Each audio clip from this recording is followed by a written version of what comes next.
Let's talk about the Buffalo Bills in their 2022 draft haul. I'm going to be giving them a grade here in this video. I'm basically going to be covering every pick here, just briefly breaking everything down for you.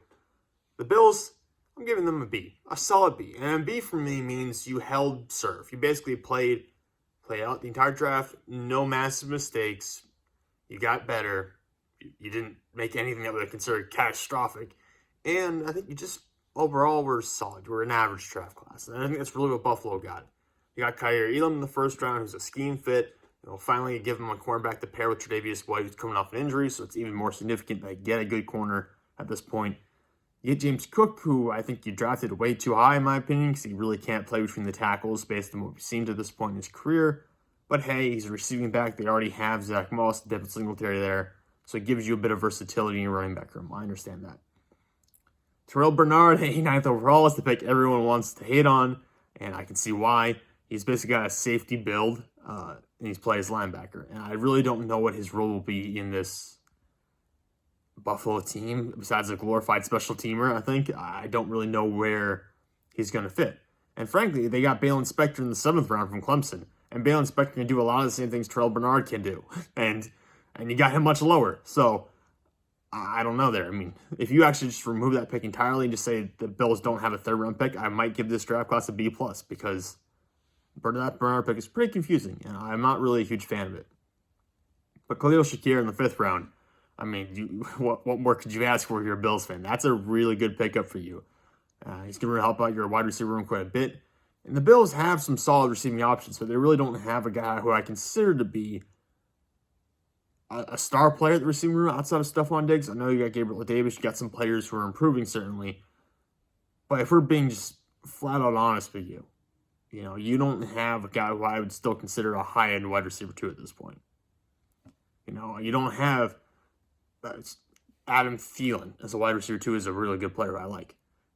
And Chris Godwin and Mike Evans is duo. You don't have a guy like that. You don't have Robert Woods to a Cooper Kupp. You don't have that player right now on your roster. Although Gabriel Davis could become that guy. But Khalil Shakir, I think, offers you quite a bit of versatility, and I like adding him to your roster. And frankly, I think he'll contribute a fair amount as a rookie.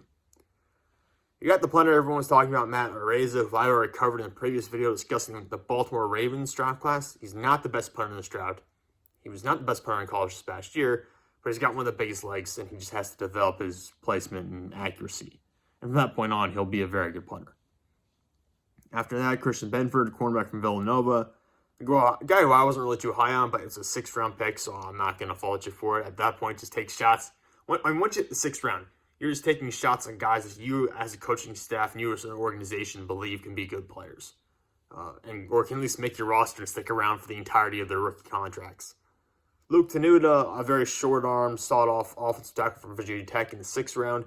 I think that's really good value, because he's a solid player who can be a rotational guy, not going to be a starter for you. But good depth for an offensive line that's undergone a fair amount of turnover in the past year, I would say. Baylon Spector is your final pick, and I already mentioned, besides being a really good special teamer, I think, frankly, he's going to do a lot of things that Terrel Bernard can do, and a much cheaper price. So overall, I gave it a B, because I did like some of your late-round picks here. I did like Khalil Shakir quite a bit. I think it balances out Terrel Bernard, but Kaiir doesn't blow me away. I know he didn't get a 1st-round grade from a lot of teams, because a lot of teams only had 14 or 15 players graded as 1st-round players in this draft class. So Elam was not a 1st-round grade for a lot of guys. And I had him ranked 32nd overall on my board, so a borderline 1st-round pick, just based on the number. And then, for me, James Cook was an overdraft, but I get it for the Bills because of your running back room. But overall, I'm not stoked about this draft class. I think you got one starter in Elam and a bunch of role players, in my opinion. So, a B.